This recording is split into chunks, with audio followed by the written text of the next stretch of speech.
राज्यामध्ये आता एक काय झालं की बंगालच्या खाडीमध्ये त्या म्हणजे तामिळनाडूच्या तिकडे समुद्रामध्ये एक चक्रीवादळ 29 तारखेच्या दरम्यान तयार होणार आहे आणि त्याचं चक्रीवादळात रूपांतर झाल्याच्या नंतर 30 तारखेला मात्र तामिळनाडू 29-30 तारखेला मात्र तामिळनाडूमध्ये मुसळधार पाऊस पडणार आहे।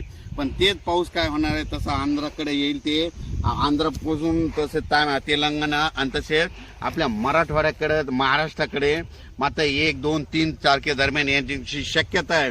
म्हणून हा अंदाज लक्षात घ्यायचा। राज्यातल्या सर्व शेतकऱ्याला सांगायचं होतं की राज्यामध्ये सध्या जवळपास आता सांगायचं झालं तर मध्ये 29 नोव्हेंबर पर्यंत हवामान कोरडं राहणार आहे, थंडी राहणार आहे। म्हणून हा अंदाज लक्षात घ्यायचा। दरवर्षी महाराष्ट्रामध्ये 2 डिसेंबर ते 7 डिसेंबर 2, 3, 4, 5, 6, 7 डिसेंबरला महाराष्ट्रात दरवर्षी विजेच्या कडकडाटासह अवकाळी पाऊस पडतो, असं मी प्रत्येक भाषणामध्ये सांगितलेलं आहे।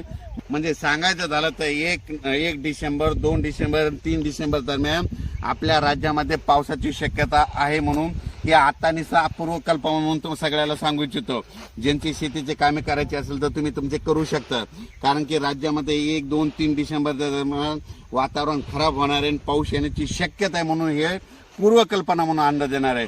पण मी प्रत्येक वेळेस म्हणत असतो दरवर्षी शेतकऱ्यांनी लक्षात घ्यायचं 2 डिसेंबर ते 7 डिसेंबर दरम्यान राज्यामध्ये अवकाळी पाऊस असतो। पण तुम्ही बघू शकता आता मध्ये ती परिस्थिती आता वातावरण तयार झालेलं आहे। म्हणून हे देखील तुम्हाला सांगू इच्छितो। पण राज्यातल्या सर्व शेतकऱ्याला सांगायचं की राज्यामध्ये 29 तारखेपर्यंत हवामान कोरडं राहणार आहे, पाऊस काय नाही।